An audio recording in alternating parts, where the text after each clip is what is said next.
আম শেষ হয়ে যাওয়ার আগে এই মিষ্টি আমের রেসিপিটা একবার আপনারা বানিয়ে নেন। আজ আমি তৈরি করব মিষ্টি আমের আচার।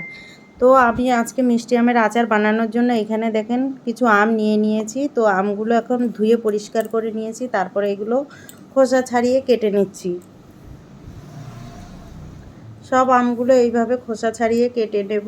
আর আমটা কিন্তু আচারের আমগুলো নিতে হবে যাতে ভেতরের আঁটিগুলো শক্ত হয়ে যায়, সেই রকম আম নিতে হবে। তো কাটাটা একটু সাবধানে করতে হবে, বটি দিয়ে কাটতে হবে। তো সাবধানে একটু ধীরে ধীরে কাটতে হবে, না হলে হঠাৎ কেটে যেতে পারে। তো দেখেন আমটাকে আমি কেটে 2 পিস করে নিয়েছি। তারপরে 2 পিস করার পরে আরও মাঝখানে আরেক পিস করে দিয়ে কেটে নিচ্ছি। এইভাবে ছোট ছোট করে কেটে নিচ্ছি। আপনারা চাইলে কিন্তু লম্বা করেও কেটে নিতে পারেন। তো এইভাবে কিন্তু আমি সব আম কটা কেটে নেব। আর ভেতরে যে বীজটা আছে বীজটা কিন্তু ফেলে দিতে হবে। তো দেখেন এইভাবে কেটে নিয়েছি। কাটার পরে এখানে সব বাটিতে নিয়েছি। আর আমি কিছুটা হলুদ গুঁড়ো নিয়েছি, হলুদ গুঁড়ো দিয়ে ভালো করে মেখে নিয়েছি। নিয়ে এখানে এখন থালায় ঢেলে দিলাম, দিয়ে এখন ছাদে শুকোতে দেব। একদিন আমি পুরো ভালোভাবে রোদ লাগিয়ে নেব। ছাদে দেখেন শুকোতে দিয়েছি। আর এইখানে দেখেন কড়াইতে মশলা তৈরি করে নেব। তার জন্য এখানে কিছু শুকনো লঙ্কাকে প্রথমে আমি ভেজে নিচ্ছি। তো শুকনো লঙ্কা ভালো করে ভাজা হয়ে গেছে।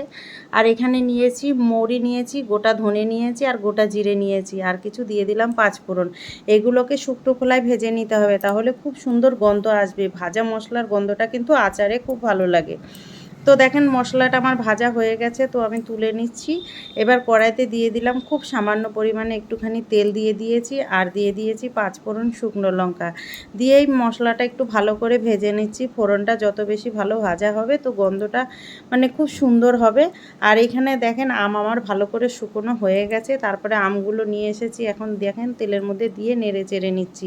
এইভাবে কিছু সময় একটুখানি কষাতে হবে। দেখেন ভালোভাবে কষিয়ে নিচ্ছি। তারপরে এখন আমি এর সাথে নুন, হলুদ গুঁড়ো আর একটু কাশ্মীরি লঙ্কার গুঁড়ো দিয়েছি, যাতে সামান্য একটু কালার আসে সেই জন্য। দেওয়ার পরে দেখেন এইখানে আমি নেড়ে চেড়ে দিয়েছি।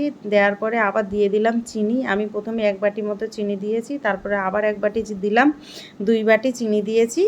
তো দিয়ে দেওয়ার পরে এখন নেড়ে দিচ্ছি আবারও। তো দেখেন চিনি কিন্তু মেল্ট হতে শুরু করেছে, আর আমগুলো কিন্তু অনেকটাই কিন্তু একটু নরম হয়ে গেছে।